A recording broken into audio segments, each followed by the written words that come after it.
It's been 1 year since the United States Department of Justice investigation into the Cleveland Police Department. The Cleveland Division of Public Police engages in a pattern and practice of using excessive force. The final report laying out a pattern of excessive force, inadequate training, ineffective policies, and poor community engagement. And that's where we began. For the past year, our year-long investigation went beyond that DOJ report, revealing the extent of failed patterns and practices. Candidly, this program was brought to me in 95 and 96 when I was in charge, and I didn't do it. Why? Because it was costing overtime. How police discipline went unchecked for years. Somebody with alcohol and drug history, that person should not be working as a police officer. They still are. And who was responsible for failed training programs? So who has the responsibility for that? Well, the chief has responsibility for that.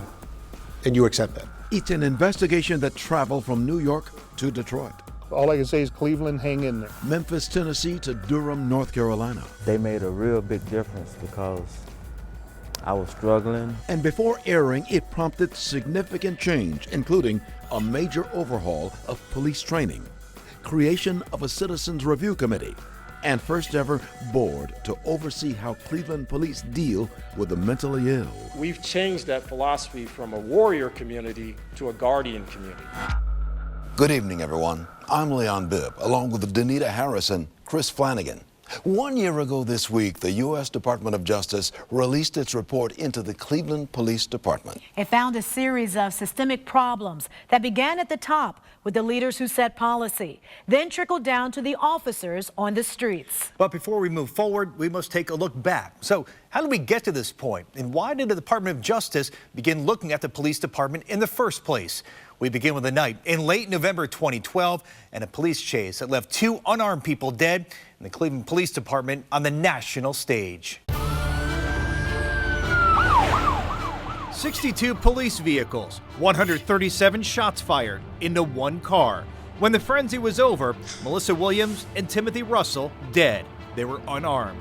3 years later, 63 officers and 12 supervisors have been disciplined. Just 1 fired. He got his job back.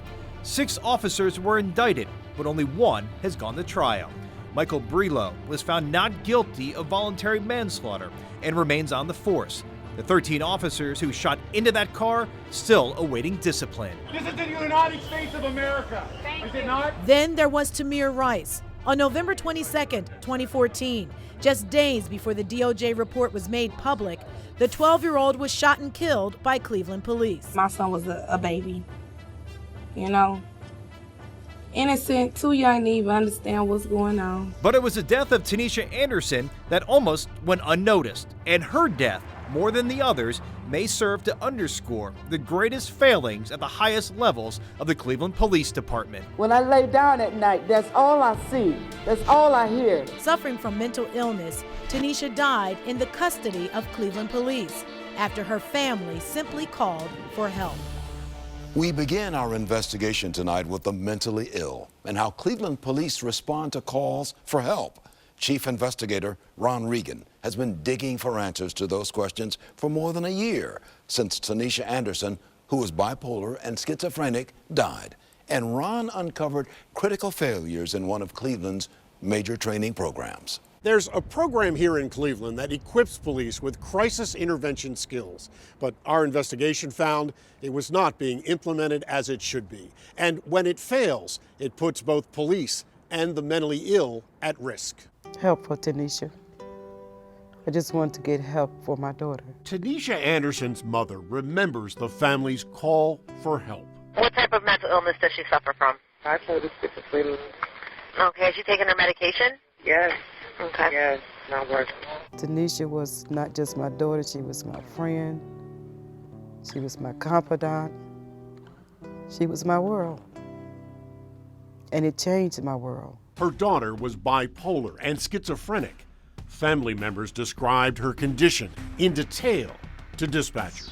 She just came home from a mental asylum. Cleveland police officer Scott Aldridge responded. This certificate shows Aldridge was trained how to successfully avoid violent and potentially deadly confrontations.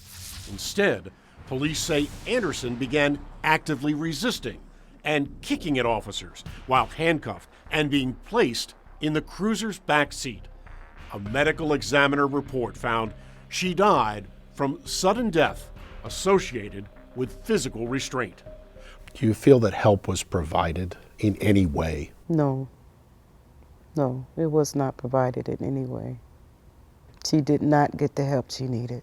Tanisha Anderson's death raises serious questions into just how effectively Cleveland's crisis intervention teams function and how it's carried out within the Cleveland Police Department. How was that handled? Poorly. Michael Baskin oversees the National Alliance for Mental Illness in Cleveland. It would seem that if she was expressing symptoms, which I understand she was, I wasn't at the scene so I don't know, then putting her in a hold and putting her on the ground doesn't seem like a fit for someone who may be experiencing a tremendous amount of anxiety. As I understand, she was diagnosed with schizophrenia. Records show both Aldridge and his partner are facing potential discipline for failing to call for an ambulance in a timely fashion when Anderson was in need of medical assistance. They're human beings. They're a person, and they should be treated like anyone else. Just because they have a problem or mental illness doesn't make them less of a person.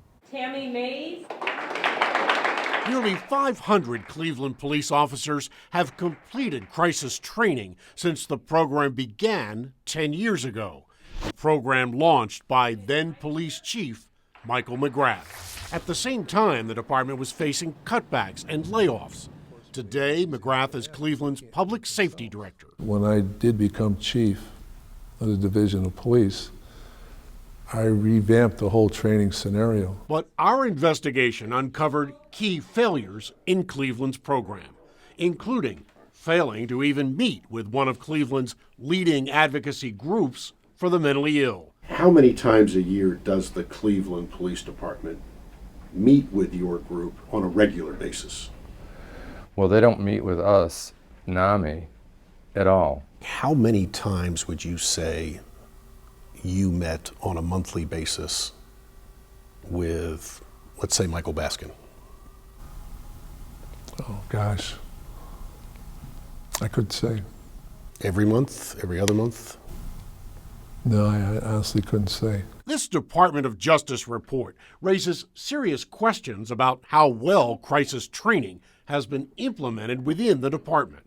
Experts we spoke with told us when that fails, it puts both the mentally ill and police at risk. What does this report suggest? I think it says that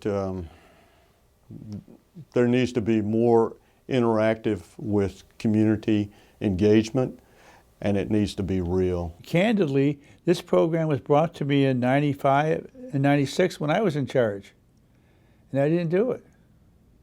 Why? Because it was costing overtime. He's the former Cleveland police chief and public safety director who should have implemented the changes but didn't. So what you're doing is incredibly valuable to show a system as it is today, and it's going to be broken in a number of parts, or not even working in some parts. Later in this investigation, you'll hear why there are failures in this program. And also why nationally recognized experts question how Cleveland's training has been run. Does the officers or the rank and file, do they see themselves as being part of that engagement? And that's ownership. That is ownership. Tonight, we're taking you inside our year-long investigation into the problems and failures at the Cleveland Police Department. Those problems led to a Department of Justice investigation and the subsequent consent decree that lays out the changes the city must make. We've told you about Tanisha Anderson, a mentally ill woman who died while in police custody 1 year ago. But we've uncovered evidence that the problem extends back years, and it's not only costing lives, but millions in taxpayer dollars. Investigator Sarah Buttison shows us serious flaws in the systems meant to get rid of problem police officers. If you think getting arrested, getting caught using cocaine, or stealing from your employer will get you fired, you're probably right. But we found that's not what happens if you're a Cleveland police officer and answer to the people who work here. It was a busy July 4th weekend in 2011 when on-duty Cleveland police officer Matthew Kraska left his assigned patrol area to pick up his friend, off-duty officer Dave Mindek. The pair headed to Parma on a mission to find missing jewelry. They ended up here outside the quaint home on the corner of Wareham Drive that Tiffany Urbach shared with her fiancé Daniel Ficker and their 2 young children. They should have never been at my house that night. Earlier that day, Tiffany and Daniel were at a party at Mindek's house. Mindek accused Ficker of stealing necklaces belonging to his wife. He immediately became irate and yelling. Tiffany says Kraska grabbed Ficker. They fought. Kraska pulled out his taser. The brutal battle left Ficker with bruises all over his body. I remember seeing blood. And then a gunshot. I dropped my phone and ran to his side. Kraska fired a fatal shot into Ficker's chest. What did you say to him? That he was going to be all right and that I loved him. How hard was that? Hardest thing in my life. Internal affairs investigators concluded the officers violated numerous police department policies. They should have been fired immediately. But they weren't. The city struck a deal with the union to delay discipline until the Ficker family's lawsuit is settled. They never faced discipline. What effect does that have on the culture? Well, it has a terrible effect on the culture. Again, it says you can do these things and keep your job. Sam Walker is a police accountability expert. I want to focus on the problem of disrespectful and offensive language. He recently testified before President Obama's task force on 21st century policing and knows Cleveland well. He grew up in Cleveland Heights. What kind of police department is Cleveland? Well, it's getting pretty close to the bottom. It's an embarrassment. Most troubling, the department's inability to deal with officers like Kraska and Mindek. It means the people in the city of Cleveland are not getting good service. News Channel 5 investigators conducted an extensive review of CPD's disciplinary decisions during 2014. The 144 officers brought up on internal charges included an officer indicted for stealing from the department, an officer charged with assault after beating a man while off duty, and 3 who pled guilty to drunk driving. We also found 3 more officers were accused of drinking on the job. A 4th tested positive for marijuana and cocaine. Somebody with alcohol and drug history, that person should not be working as a police officer. They still are. Shouldn't be. Another challenge, when an officer is fired, it doesn't always stick. Between 2010 and 2014, 7 officers filed grievances with an arbitrator after being fired. 6 got their jobs back, including Shani Hanna. She was convicted of assault after she stabbed her boyfriend in the legs and arms during a drunken fight. It's almost inherent in the arbitration process that the arbitrator wants to split the baby, give each side a little something. If it's a termination, that officer's going to get his or her job back. There is a need for reform. Cleveland Mayor Frank Jackson has complained about arbitration, but has defended the department in the wake of a federal investigation that identified several systemic deficiencies, including insufficient accountability. The mayor has never admitted or said that there's a pattern in practice. Well, I think the mayor's in denial. Walker says the solutions are no secret. On the West Coast, the LA Sheriff's Department uses an early intervention system to identify officers with performance problems. And on the East Coast, Washington, D.C. has an agency devoted to examining problems in their police department. But Walker says improvements will only happen if Jackson and Cleveland's leaders commit to change. It's really a historic moment, and the question is, will Cleveland seize that moment or not? It's a whole different life that I feel we're living now. Having to explain to, teachers and friends and why isn't, where's their dad, all that. It's torture. In the meantime, Tiffany avoids reading any news about Cleveland police. She says she doesn't want her children to see how angry it makes her. What makes you so angry? just knowing that they're all getting away with all this. Not just Mindeck and Kraska, but the other, all the other shootings or beatings, they're all getting away with it. What about the officers involved in the November 2012 police chase and shooting? 3 years later, we are still waiting to find out if the 13 officers who fired their guns will get into any trouble. We are also still waiting to find out if the 2 officers involved in 12-year-old Tamir Rice's death will be disciplined. It was not the first time Cleveland police have been involved in a confrontation with a child. Kristen Volk, you learned of a victim who is not only a teenager, but one with a disability. I've been digging into court cases and lawsuits looking for the pattern involving Cleveland officers. And I uncovered the story of a Cleveland teenager with Down syndrome who was chased down by police when they mistook him for a robbery suspect.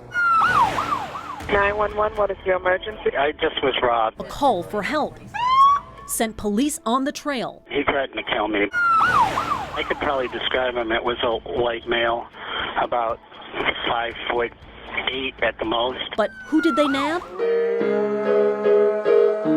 Meet Juan Ortiz, 16 at the time. He stands 5'2".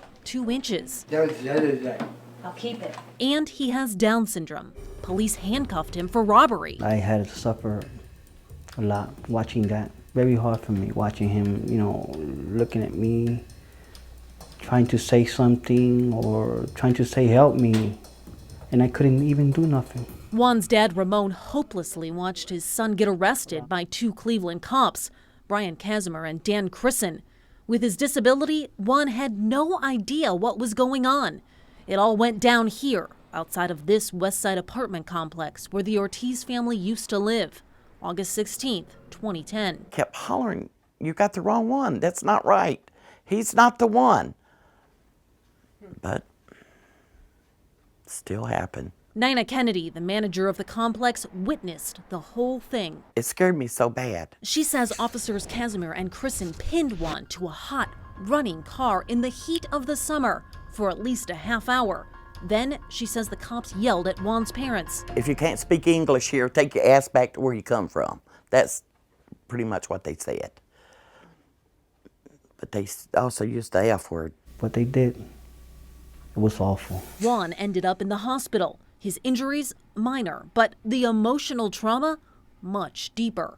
The day after, Ramon filed this complaint against the officers here with Cleveland's Civilian Police Review Board.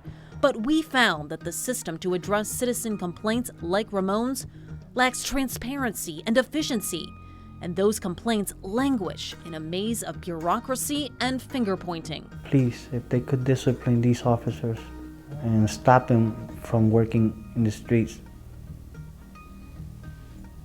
I will be happy on that part. Just 2.5 months after the incident, the review board did recommend discipline for officers Casimir and Crisson in this charge letter dated November 9th, 2010.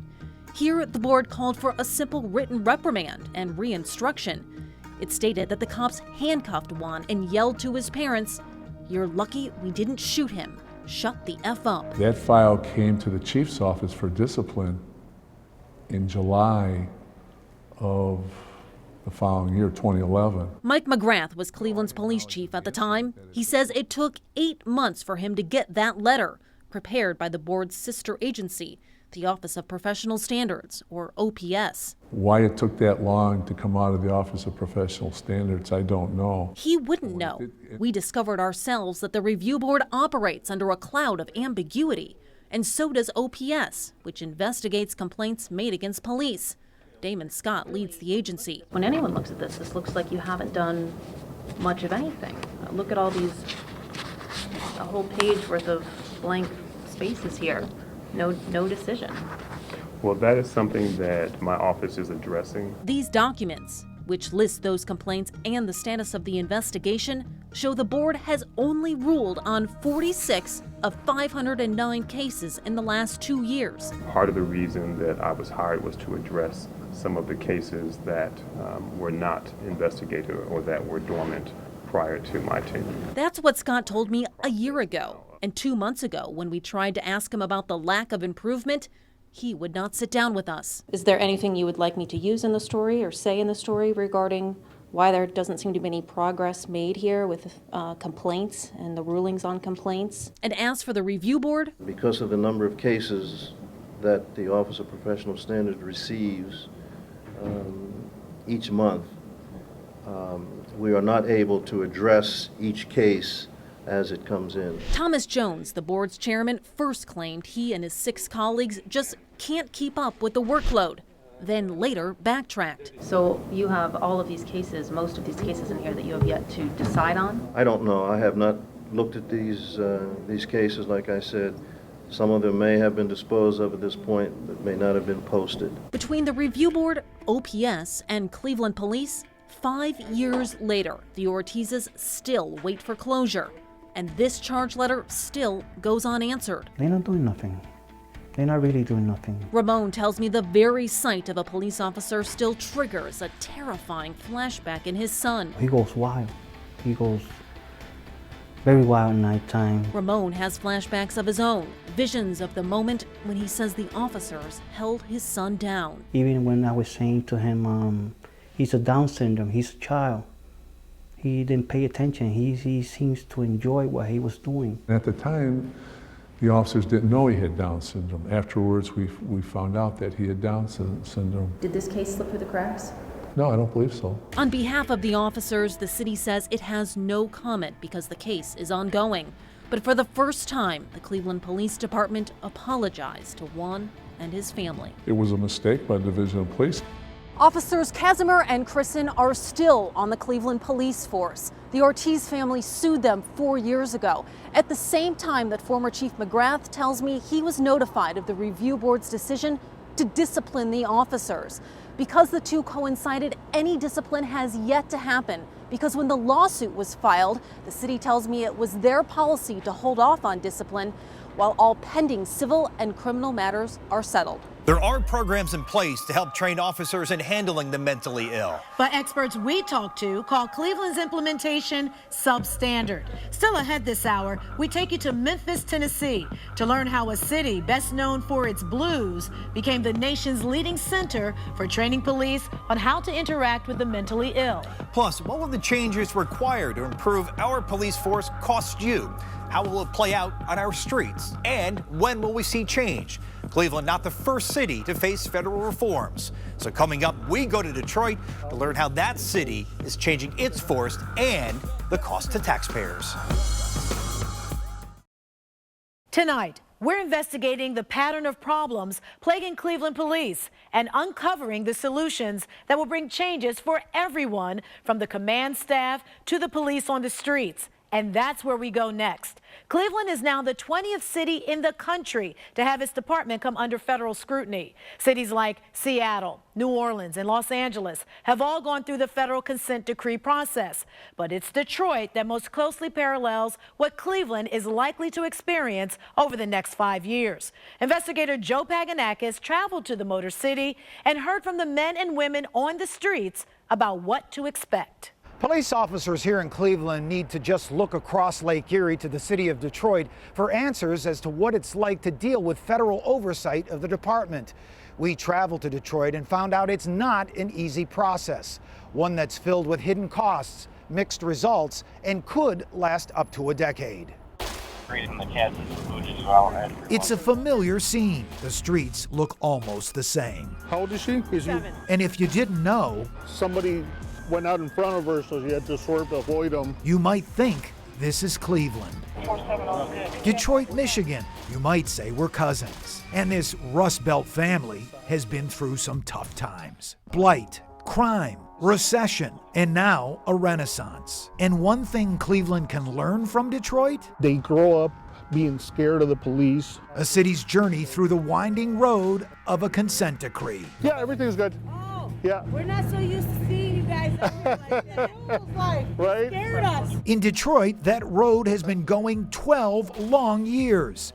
And for Detroit Police Sergeant Al Ruiz, the federal oversight has been a major adjustment from the beginning. Me and my partner are pulling up right as this consent decree first started, and we see people coming out of this door right here. Right. They had broke in. The place was closed. They had broke in. So we start chasing him. And, you know, I catch the guy, and I remember him trying to punch me, and I'm sitting there defending myself, and I remember thinking, consent decree, and it made me hesitate, and I swore I would never hesitate again. But I remember that. I remember thinking I was going to get in trouble for doing my job. Sergeant Ruiz is also one of Detroit's community policing officers. Black male, possibly female, braids to the back, like a blonde puffer coat. We roll up on 2 Detroit police officers looking for a suspect. He sweats today, but he's always like kind of creeping, walking back and forth. The officers don't know they're on camera. Sergeant Ruiz asks them about the consent decree process. The Department of Justice being here, and Oh, did it make it better? did it make the Detroit Police I Department think it better? made it better to an extent. You know, I mean, it did. I mean, yeah, certain aspects. Some things got a little too anal, but Right. you know, we started to focus on things that weren't the most important, but other True. situations, yeah, I think it was. Yeah, and I don't think we felt like that in 2003 when they first got here, huh? But, you know, we're old salty dogs. Right. We don't like change. All right, guys. Well, we do get a new water bowl, then we like it. Right. Sergeant Ruiz admits federal oversight has had a big impact on many officers on the force, now required to wear body microphones. Training has doubled. Having to qualify with our weapon every 6 months, as opposed to before it used to be every year. Having to go to training a lot more often, being trained more on culture awareness, being trained more on how to handcuff somebody, being trained more on how to approach people. But to fully understand this painful, tedious process, we go back to the beginning, a process that nearly derailed several times. The blue curtain of secrecy is on its way down. It started in 2003. 17 Detroit police officers arrested on charges of stealing money, planting evidence, and filing false police reports. The citizens of Detroit will have a police department that is truly a model for the nation. The Department of Justice charged Detroit police with excessive use of force and unlawful arrests. Many of the same charges leveled against Cleveland police. It's my job to keep the city safe. I'll do whatever it takes. But Detroit's Justice Department process became filled with failures. 3 Detroit police chiefs resign amid scandal in just a few years. And we will not be shamed. Then Detroit Mayor Kwame Kilpatrick, convicted on 24 felony counts of corruption, sentenced to 28 years in jail. Detroit's consent decree shattered even further, though, after it was revealed Kilpatrick was having an affair with the person most responsible for overseeing the entire police improvement process. Justice Department Monitor Cheryl Robinson Wood forced to resign in disgrace. They killed my niece. The police shot her in her face. But in 2010, the consent decree process hit rock bottom. 7-year-old Ayanna Jones was shot and killed by an officer during a police raid at the Jones home. Shots fired while police were looking for a suspect. The officer charged with involuntary manslaughter. 2 mistrials. All charges dropped. A city divided. 12 hard years. And after all of that, there are a lot of problems with the culture of the department. Ron Scott with the Detroit Coalition Against Police Brutality. He says the Detroit Police Department has a long way to go, claiming officers continue to use racial slurs, excessive force, and illegal search and seizure. He says young black citizens are still being unfairly criminalized. We're getting a number of people being stopped in cars for various reasons, and the police are running up to people saying, "Where are the drugs, where are the guns? Are you a gang?" Residents like Mario Maldonado, who grew up in Detroit's 4th Precinct, say not enough has changed. I still get paranoid. You know, I don't feel safer. I get more paranoid when I see the police rolling by like, oh, they're just looking to stop me for something. Meanwhile, Detroit's Police Commission reports there are still 1,300 citizen complaints about Detroit police per year. And while Detroit Police Chief James Craig reports a reduction in police fatal shootings to just 17 in the past 5 years, Chief Craig admits there's always concern about regression. The cultural magnetic draw that drives a police department back into the way business has always been done. How do you prevent that? Well, One, you got to continue to hold people accountable. Meanwhile, back on the streets of Detroit, I ask the key question. Some community leaders say the culture of the Detroit Police Department has not changed enough. How do you answer to that? I would invite these community leaders to meet us halfway. We in the Detroit Police Department have made a lot of changes. And Detroit's consent decree has now been lifted. A one-year transition agreement is now in place. Meanwhile, it's a process that is just getting started here in Cleveland. One of the biggest gaps in training is how officers deal with the mentally ill. And Ron Regan, you uncovered that these deficiencies extend to the highest level of the Cleveland Police Department and even right here to City Hall.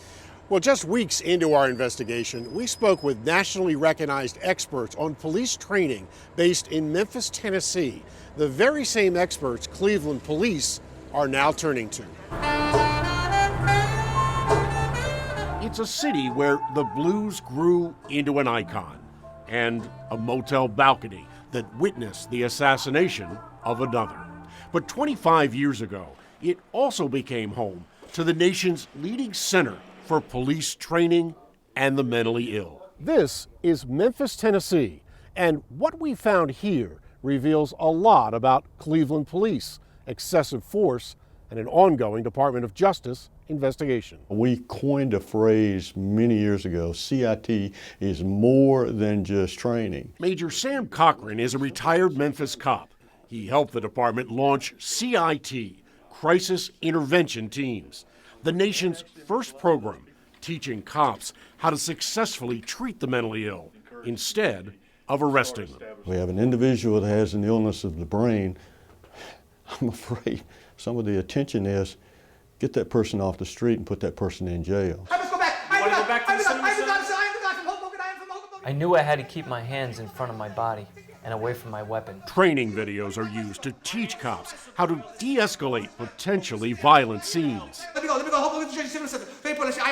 you come on down? We're gonna help you out. Slowing things down, opening up communications is usually at the directions of some level of leadership, and CIT helps to introduce that leadership role. And it's the identical training program used by Cleveland police for the last 10 years. Verbal de-escalation will allow the officer to take control with less risk for injury to all parties. 40 hours of classroom training, plus role-playing real-life crises. We're here to help you, sweetie. We're not here to hurt you. We're just here to find out what's wrong. I feel stressed. But police were unable to calm Tanisha Anderson last November. She died in custody while handcuffed and restrained. If a police department provides that 40-hour training, is that sufficient? No. The Department of Justice found serious flaws in how the mentally ill in Cleveland are treated by police. In this DOJ report, excessive force against persons who are mentally ill or in crisis, including cases where the officers were called exclusively for a welfare check. What red flags does that suggest to you? As what I just mentioned, probably a level of confidence, lack of confidence. Cochran believes Cleveland's program fails to involve multiple community agencies. What are some of those weaknesses that you suspect? I suspect that CIT may have become more of a training program and not some of the layers that make CIT successful. Including command-level police officers. To what extent is that nurturing happening in other areas of the department? Does the frontline supervisors or all levels of supervisors understand the role of CIT? CIT is more than training. Do you agree with that? Oh, absolutely. What's lacking in the department? Well, I don't want to say anything's lacking in the department. Instead, Cleveland's public safety director points to more than 6,000 calls for mental health assistance last year. 2/3 involved potentially violent disturbances or suicide. And those situations and those letters that we get weekly for officers doing just an outstanding job because they were understanding and caring for that particular family. But despite more than 6,000 calls involving the mentally ill, the man who now heads up the mental health agency training cops, makes a stunning revelation. In a given year, how many times does the Cleveland Police Department meet with you on a regular basis? Well, on a regular basis? Probably very, very few times. How many times over that period of time would you say the department or its representative or yourself has met with Bill Denahan's office on a regular basis in sit-downs to discuss the program? There again, I can't give you a definitive number, but I know it was numerous times that I personally met with Mr. Denahan, Director Numerous Denahan, times. And representatives from the Division of Police. So who's to blame for the failures and who's doing it right? I'll take you inside another police department where crisis training is a model program for others. Tonight, we've pointed out key failures in policy and protocol within the Cleveland Police Department that our year-long investigation has uncovered. And we've shown how they can put the lives of everyone, including police officers on the streets, at risk. But we've also found how it can be done correctly and impact lives in a positive way. To see the successes of the crisis intervention training, Ron Regan traveled south to Durham, North Carolina. We saw a successful program up close, in stark contrast to what we found here in Cleveland. They're trained, and that's it. Yeah. Well, is that right? I think that's a candid assessment. William Denahan admits a key police training program has failed to be fully implemented. It's not only the Cleveland Police Department, it is us and the system that provides the services for behavioral health. He served as both police chief and public safety director in the 90s. Today, Denahan oversees the mental health agency that trains Cleveland police. Remain vigilant and use empathy and patience. How to avoid using excessive force with the mentally ill. Bring that person's energy down. Our investigation found it's not what happens here in a 5-day, 40-hour training session, but instead what did not happen. What has gone wrong in the Cleveland Police Department regarding CIT? Why has it not been as effective as it could be?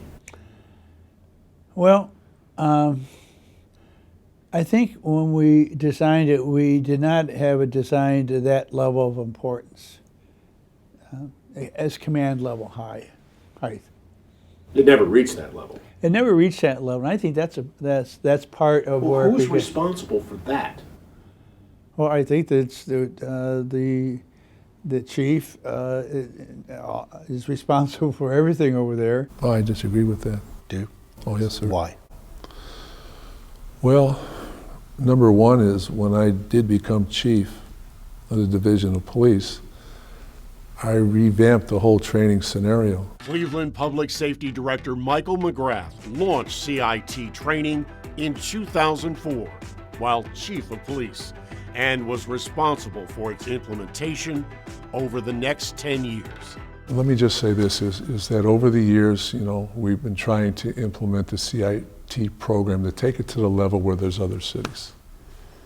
We've been unsuccessful, but it's because you need to get people trained. You need to put these processes in place. Okay, and so is she having trouble breathing or is she having other issues? Here in Durham, North Carolina, police are taking crisis intervention training for the mentally ill to a whole new level. They de-escalated the situation. Officer William Fleeman was trained in the very same crisis skills as Cleveland cops. Just built a rapport with him, let him know that I cared. But our investigation found significant differences. Lieutenant Mark Murray is among those overseeing Durham's program. Family member asking for assistance for a loved one, someone's acting out. What happens?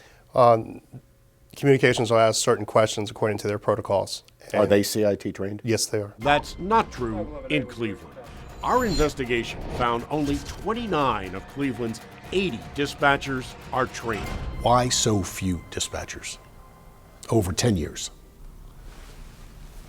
The availability of the training. Here in Durham, it's exactly the opposite. In that team, we have a number of investigators that are have a mental health person embedded with them. So the whole idea is to deal with the crisis when it occurs, but also try to have that person get resources and assets so they do not go into crisis again. Felicia Jones is a social worker embedded with police and often on the streets. Every mental health assistance call that comes through here, after it's responded to by first responders, will be followed through by your team. Absolutely. For example, even the homeless are included in Durham's program. They made a real big difference because I was struggling, didn't hardly know where I was going to eat or sleep, and You were homeless. I was homeless. Yeah. And your two little girls. Mm-hmm. Hey, put your hood on. Kenneth Clate is now employed. Hey, Daddy. So how you got here? These are my babies. I'm off from work. I got off at 3 o'clock. How is everything? Good. And living in an apartment. You don't drive away. No. And leave them. No, we don't. The idea is to follow up with them, the next day, later on after they're a little more stable, talk to them, see what they need, see what their needs are, see if we can meet those needs, so the 911 calls stop from that particular person, and they get more productive member of society. Is that happening right now? I don't think to the satisfaction of anybody. No, I don't think so. After I'm assisted, will I be contacted again in any way by a member of the department the next day or the next week, the next month?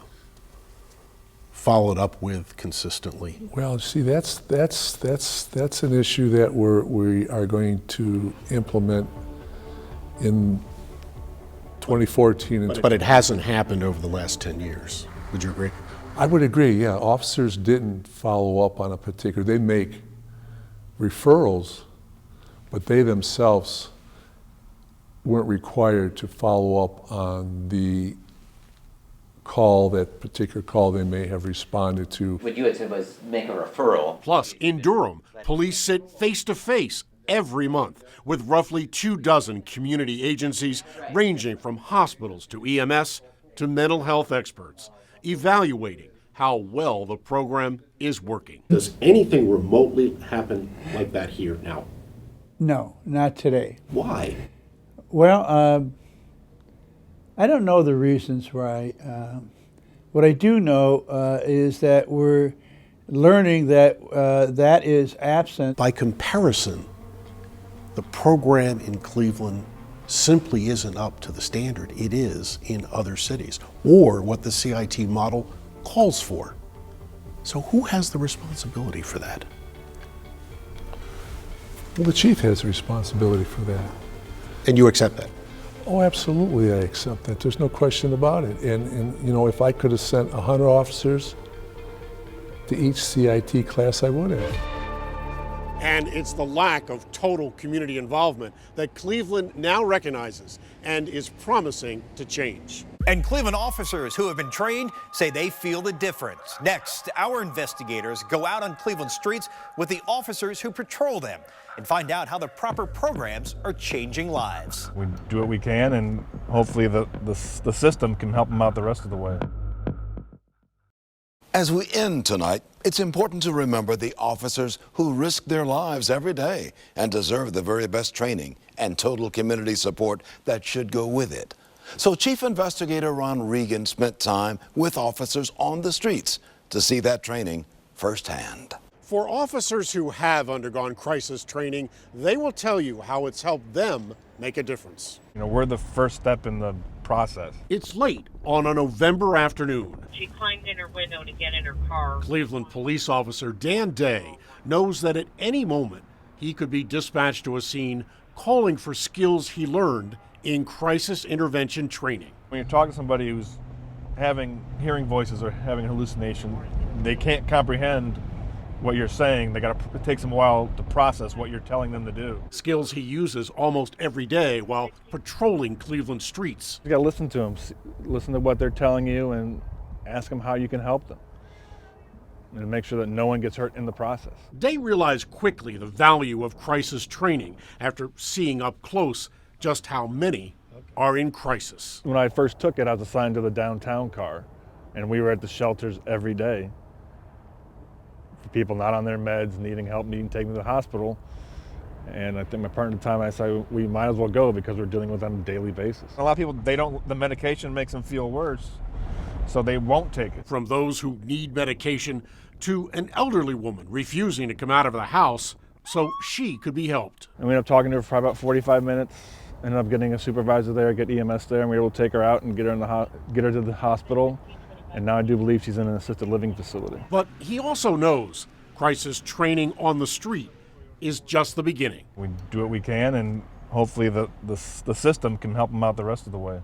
And since our investigation first began, Cleveland has now trained 577 officers and 32 dispatchers.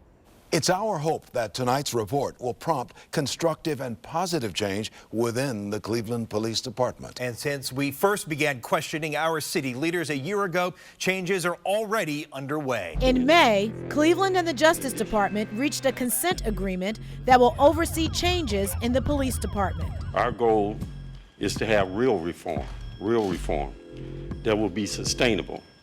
This agreement is a major step in getting us to that point. That 105-page document changed the rules for use of force, called for an independent monitor to oversee reforms, created a mental health review board to oversee police interaction with the mentally ill, and instituted a command-level position to oversee crisis intervention training. We want all our officers to be trained because, again, there are components within crisis intervention training that officers can use in everything. Specifics of that training were announced in October. They include at least 8 hours of crisis training for every officer to start, 16 training hours for new recruits, and in the end, 40 hours of training for every cop on the force. And in order to provide the proper service to the people that we serve, we have to be able to provide our officers with the training. In October, the Justice Department announced a New York-based nonprofit as the independent monitor who will oversee reforms. Vice President Matthew Barge and his team promising to talk to our officers, officials, and neighbors as the group institutes the most far-reaching consent decree he's seen. The implementation of the consent decree is going to change some ways that things are done at the Cleveland Division of Police. But one thing that will not change in this process is the commitment of all of us involved to ensure that officers are safe and that officers in turn keep Cleveland's communities safe. This is a story that does not have an ending. It's being written daily as Cleveland's leaders address the needs of our community. Over the next 5 years, there will be the successes and the failures that come with change. And our investigators who have spent the last year digging into the problems of the past will be there to play their part in the future, bringing light to the processes and procedures being put in place to keep us safe.